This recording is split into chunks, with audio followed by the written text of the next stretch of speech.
Parmi les bienfaits et les caractéristiques spécifiques à ce pays et qui n'existent pas ailleurs, il y a le fait que ce royaume juge selon la loi islamique, selon le Coran et la Sunna, et qu'il applique les peines demandées par la religion. Ceci caractérise ce pays et ne se retrouve nulle part ailleurs si ce n'est en Arabie Saoudite. Allah nous a donc caractérisés par cela et nous a privilégiés parmi beaucoup de ses créatures. Allah a aussi caractérisé l'Arabie Saoudite par le fait que ce pays veille sur les deux mosquées saintes. Et nous entendons dans certains médias que certaines personnes appellent à l'internationalisation des deux mosquées saintes, c'est-à-dire que les deux mosquées saintes soient gérées chaque année par un pays différent. Et je n'imagine même pas ce que ferait l'Iran si c'était à son tour de gérer les deux mosquées saintes. Et que ferait la Turquie aussi si c'était à son tour. Nous louons donc Allah le Tout-Puissant qu'il ait mis à la disposition des deux mosquées saintes des dirigeants que nous connaissons comme donnant beaucoup d'importance au monothéisme et à sa mise en pratique. Et seul Allah les connaît parfaitement. Mais aussi à la diffusion de la sunna prophétique, à la suppression des innovations religieuses et sont au service des pèlerins. Ce qui est dépensé pour les deux mosquées saintes, surtout lors des pèlerinages, équivaut au budget de plusieurs pays. Et même si ces pays s'étaient regroupés, ils ne pourraient pas assurer les dépenses d'une année complète pour la tenue des pèlerinages. Les louanges et la grâce reviennent donc à Allah. Et ceci est un honneur pour nous et nous lui demandons de nous aider dans cette responsabilité et d'aider le serviteur des deux mosquées saintes, le roi Salman ben Abdelaziz, dans ce qu'il fait, et ainsi que les personnes qui l'assistent à être au service des pèlerins. Et ce qui caractérise aussi ce pays et que l'on ne retrouve pas ailleurs, et que les louanges et la grâce reviennent à Allah, il y a le fait d'ordonner le bien et d'interdire le mal. Et il n'y a pas un seul pays au monde disposant d'un organisme d'État officiel ordonnant le bien et interdisant le mal, et dont le directeur a le statut d'un ministre, comme il est le cas en Arabie Saoudite. Vous aurez beau chercher, mais vous ne trouverez aucun organisme officiel d'État chargé de cela dans un quelconque pays comme il existe en Arabie Saoudite, et à Allah revient la louange. Je vous informe également que les actes interdits ne sont pas seulement interdits sur la terre ferme, mais aussi dans le ciel. Dans la réglementation de l'organisme saoudien de l'aviation civile, il est interdit aux avions étrangers qui passent au-dessus de l'Arabie Saoudite de consommer de l'alcool dans l'avion. Quand ces avions de compagnies étrangères passent donc au-dessus du royaume, ils doivent respecter cette réglementation. Il y a 3 ou 4 ans de cela, un avion d'une compagnie étrangère survola l'Arabie Saoudite et un des passagers insista pour boire de l'alcool. L'hôtesse de l'air l'informa que ceci était interdit, car il survolait actuellement le royaume d'Arabie Saoudite. Le passager refusa d'arrêter de boire, ce à quoi l'hôtesse de l'air en informa le commandant de bord, qui à son tour en informa les autorités saoudiennes à Jeddah, qui lui autorisèrent d'atterrir. Le passager qui insista pour boire de l'alcool avait donc été remis aux autorités saoudiennes et l'avion redécolla. Qui donc obligea aux avions étrangers de respecter cette réglementation si ce ne sont nos dirigeants dans ce pays? Qu'Allah en soit donc loué et qu'il récompense de la meilleure des manières. Peu de personnes connaissent ces faits, mais au contraire, on ne les diffuse pas et on n'en parle pas. Ils sont plutôt cachés, alors que ceci fait partie des mérites de ce royaume et de nos dirigeants dans le cadre du commandement du bien et de l'interdiction du mal. Sachez aussi que la compagnie aérienne nationale saoudienne, Saoudia, retire 9 sièges dans chacun de ses avions effectuant des vols internationaux dans le but d'avoir de l'espace pour prier dans l'avion. Et peut-être que comme moi, vous vous demandez combien ces sièges devraient rapporter à la base à la compagnie aérienne saoudienne avec tous les vols qu'il y a pendant un an. Et il est certain que ceci devrait normalement lui rapporter des millions de riyals. Et si la compagnie avait voulu, elle n'aurait pas retiré tous ses sièges. Mais vu que ce pays tient à la pratique de la prière et à faciliter les gens à la faire, elle a donc mis à leur disposition ces espaces de prière dans chacun de ses avions et que vous ne trouverez dans aucune autre compagnie aérienne au monde. Et ceci fait également partie des particularités dont se distingue l'Arabie Saoudite. Ce pays se différencie aussi par l'obligation d'appeler à l'islam. L'obligation d'appeler à l'islam. Et ceci est inscrit dans la loi fondamentale du royaume. C'est-à-dire que l'Arabie Saoudite assure l'obligation d'appeler à Allah. Elle a donc appelé ceci obligation, et vous ne trouverez cela dans aucun autre pays l'ayant inscrit dans sa loi fondamentale. Puisse donc Allah en être loué. Ce qui caractérise aussi ce pays, c'est que son drapeau n'est jamais abaissé suite au décès d'une personne importante ou d'un président. Tous les pays du monde mettent leur drapeau en berne quand une personne importante ou un président meurt, si ce n'est l'Arabie Saoudite.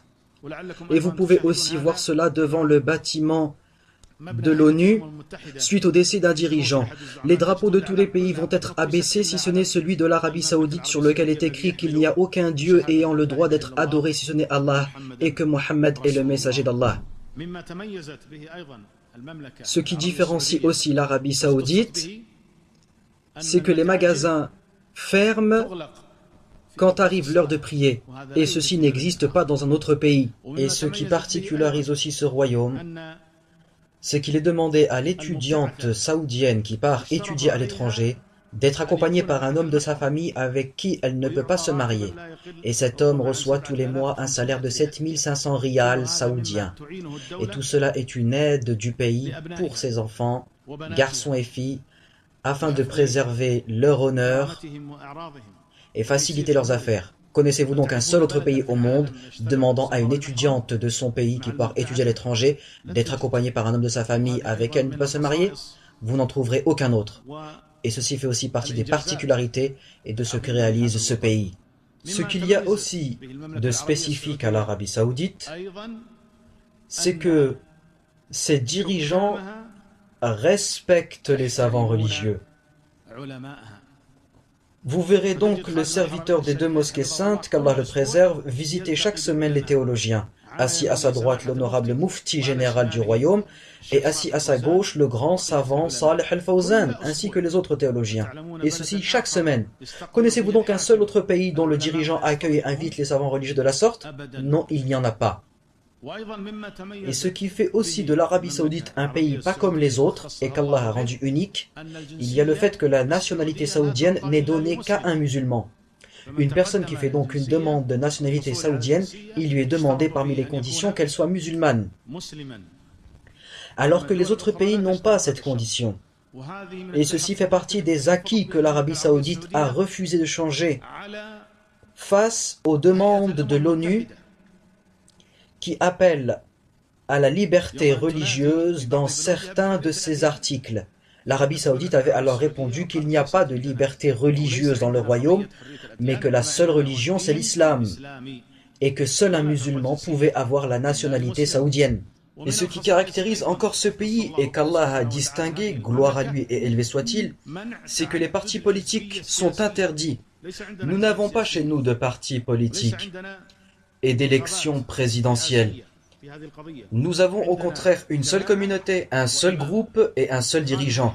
Le serviteur des deux mosquées saintes est notre chef, qu'Allah le préserve, et les responsables parmi les théologiens et les gouverneurs représentent la communauté des musulmans étant autour du chef du pays, et nous sommes avec eux. Nous n'avons pas de parti politique comme le parti Intel ou le parti de la justice, du développement ou de la renaissance. Et comme le dit Allah dans le sens rapproché du verset, chaque parti se réjouissant de ce qu'il avait. Les partis politiques se disputent pour leur parti et non pour la religion. Ils s'allient et s'opposent selon leur parti et non selon la religion ou pour le bien de l'islam. Ils aiment une personne si elle est en accord avec leur parti et la détestent si elle ne suit pas leur idéologie. Les partis politiques sont donc interdits en Arabie Saoudite et nous n'avons qu'un seul groupe, qu'Allah soit loué. Ce qui caractérise aussi l'Arabie Saoudite, c'est que le Coran est étudié dans ses écoles, du primaire jusqu'à la fin des études universitaires. Dans certains pays, le Coran est étudié, mais que dans certains niveaux d'études. Alors qu'en Arabie Saoudite, nos enfants sont éduqués sur le Coran depuis leur enfance. Ils l'apprennent et le lisent jusqu'à l'obtention de leur diplôme universitaire. Et ceci ne se trouve dans aucun autre pays. Ce qui rend encore unique ce pays grâce à Allah, c'est le fait d'imprimer le noble Coran à l'échelle internationale. Le Coran et son explication sont donc imprimés dans toutes les langues et envoyés partout dans le monde. Et vous avez peut-être vu cela durant les pèlerinages, ainsi que les exemplaires du Coran envoyés dans toutes les ambassades saoudiennes dans le monde. Ce sont donc là les spécificités qu'Allah a données au royaume d'Arabie Saoudite. Pourquoi donc cacher les caractéristiques d'un pays comme celui-là? Pourquoi donc cacher ces bienfaits qu'Allah a spécifiés à ce pays? Vous savez maintenant pourquoi l'organisation des frères musulmans cache ce genre de réalisation de l'Arabie Saoudite. Ils ne veulent pas les montrer, ils veulent au contraire parler des points négatifs. Nous ne disons pas que nous sommes parfaits, car oui, nous faisons des erreurs et nous avons des manquements, et ceci concerne tout le monde, nous sommes tous des êtres humains. L'homme fait donc obligatoirement des fautes et a naturellement des manquements, mais passer son temps à parler de ses erreurs et de monter les gens contre leurs dirigeants. Malheureusement, quand vous regardez les réseaux sociaux, et surtout Twitter, vous y verrez cela.